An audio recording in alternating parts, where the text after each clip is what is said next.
Now that you've found a recording of a Civil War song that you like, let's look for some primary sources of lyrics or sheet music of that song. Remember, a primary source is an original first-hand account or record of an event, person, place, or object. So we're looking for something that was written and published between 1861 and 1865 during the Civil War. Let's go to the Library of Congress website. That's www.loc.gov. In my search for song recordings, I found a song called Battle Hymn of the Republic. So let's type that into the search bar.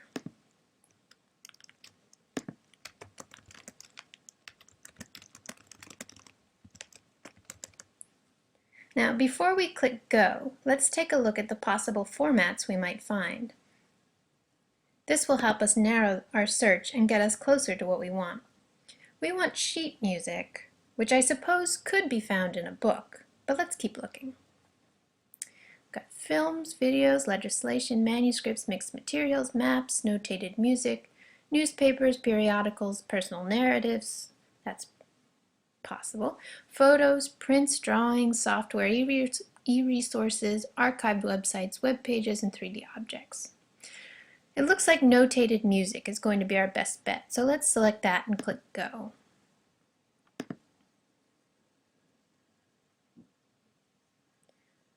On the left here, you can see categories that can help narrow our search even more, like format, date, sites, collections, contributors, subjects, locations, and languages. I think date is the first category we should narrow our search by. Let's click on 1800 to 1899. Now we see that right here that we have 16 results instead of 22, which is what we had in the last search. We could limit it even further to 1860 to 1869, but as you can see, that also has 16 results, so that doesn't make a difference. Okay, now let's look at what we've got. This first one here looks promising. We can see that it's the right title, Battle Hymn of the Republic, and it's in the form of sheet music, and it has the right date, 1862. Let's click on this image to get a closer look, right here. Now if you zoom in, you can read it.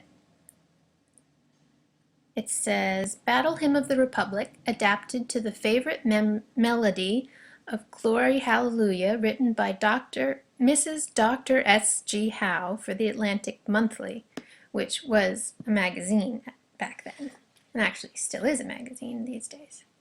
And down here, if we zoom in again, we see it was entered according to Act of Congress A.D. 1862 by D. Ditson and Company in the clerk's office of the District Court of Massachusetts. Boston, lovely, right here in our hometown. If you go down even further, you can see a stamp that says Copyright Library, July 17th, 1862. Which means that that's when it was copyrighted. That tells us this is definitely a primary source from the Civil War. Okay, now it's your turn. Use the Library of Congress site to find a primary source document of sheet music of a Civil War song. Post your findings in the comments.